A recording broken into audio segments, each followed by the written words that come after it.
That is not why I got into this. Fuck it. Didn't even blink.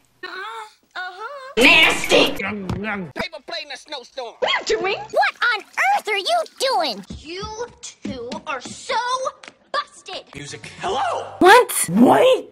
Wait. Wait. Wait. Wait. What? What? Wait. Wait. Wait. What? What? Wait. Wait. What? What? What? Good. What? What? What? What? What? What? What? What? What? What? Wait. No. No! No. No! No! No. No, Alex.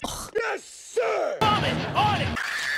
Stop it. Don't call me Buster Keaton. Get out. Get out. Now go to bed! Music. And me being on my period right now has nothing to do with it. I left you a voicemail and you haven't called me back. Hiya! This is gonna be our best year ever. Oh, just that you completely space invaded me?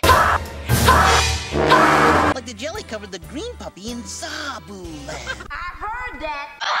You're pathetic. When you meet me outside the RTC building at 2100 hours, you ladies want me gone. Does anybody want to try to follow that? You get your chance. You did this. Yikes! No. So I'm calling this number to report what I saw. I can't take it anymore. Stop it. Shut the fuck up! Girl, you better high five! You are so dead meat. Where's Joey? Absolutely no regret.